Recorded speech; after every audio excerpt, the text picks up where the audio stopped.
वाह, देखिए क्या ख़ास बात है मेहदी साहब की कि उन्होंने एक ऐसा अपना रंग बनाया कि रागदारी भी बरकरार रहे, गज़ल की रूह भी उसमें।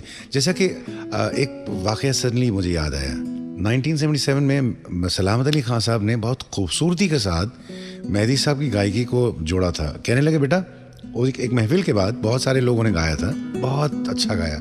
कहते हैं लेकिन मेरे हिसाब से आज का जो गाना बजाना हुआ वो एक कूजे को समंदर बनाने वाला, कूजा समझते हैं आप, छोटी सी चीज, मतलब एक कोना, कूजे को समंदर बनाने वाला गाना। लेकिन वो कहते हैं लेकिन वो जो है ना मेहदी, वो समंदर को कूजे में समेट ले। क्या बात है कि एक समंदर को पूरा समेट कर एक छोटा सा कूजा, और उसमें कितना असर हो। मेहदी हसन ये थे। और जैसा कि मैंने पहले वादा किया था कि बताऊंगा कि वाकया मैं वो मुंबई जब पहली बार आए थे क्या हुआ, फिर मेरे से मुलाकात कैसे हुई और शागिर्द में कैसे बना उनका। एंड मेहदी साहब द फर्स्ट ट्रिप, जो पहली उनकी जो ट्रिप थी मेहदी हसन साहब की हिंदुस्तान, 1978 आई रिमेंबर, बहुत ज़बरदस्त इस्तकबाल हुआ था। It was a craze. शायद लोगों को याद होगा, उस ज़माने की बात है कि मेहदी साहब जहाँ पर जाते थे तो भीड़ लग जाती थी। पहला शो उनका बिरला मातुश्री मुंबई में एक बहुत अच्छा उस ज़माने का मशहूर और आज भी है ऑडिटोरियम, वहाँ पर लाठी चार्ज हुआ था लिटरली। दिलीप साहब, लता जी वगैरह बड़े बड़ी हस्तियाँ मेहदी साहब को सुनने आते, और क्या गाते थे वो, और क्या क्रेज़ था। मैं ये सब देख रहा था, मैंने सोचा कि अब ये मेहदी साहब तो इतने बड़े स्टार हैं, अब वो कहाँ याद रखेंगे पिछले साल एक लड़के से उन्होंने वादा किया था।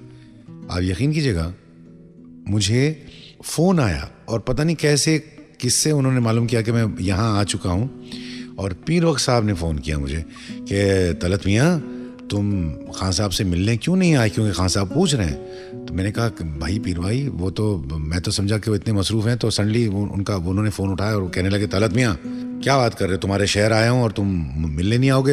याद है हमारी जो बात हुई थी पिछले साल, फ़ौरन तुम आओ, ये रूम नंबर है, ये स्वीट है, फलां होटल। वो ठहरे थे ओबरॉय में। तो मैं भागा चला गया, तो सीधा अंदर, बहुत सारे लोग बाहर थे, अंदर ले गए। बोले क्यों, तुम क्यों नहीं मिल रहे हैं? मैंने कहा खान साहब आप इतने मसरूफ़ थे, आपके साथ आप तो मतलब यू आर द स्टार। और मैं बोले नहीं, मैंने वादा किया था और तुम्हारा फ़र्ज़ था मेरे से मिलना। चलो कोई बात नहीं, आ गए। अभी गंडा बांधेंगे, और जब गंडा बांधोगे तो तुम मेरे शागिर्द जब बनोगे तो मेरे ख़ानदान में शामिल हो जाओगे। तब मुझ पर जिम्मेदारी होगी कि तुम्हें सिखाऊं, और तुम पर जिम्मेदारी होगी कि तुम सीखें, क्योंकि फिर तुम हमारे घराने के हो जाओगे। क्या बात है, ये वो परंपरा थी। मेहदी हसन साहब के बारे में जितना भी बोलूँ कम ही है, और इतनी बातें बताना चाहूँगा लेकिन वक्त बहुत कम है।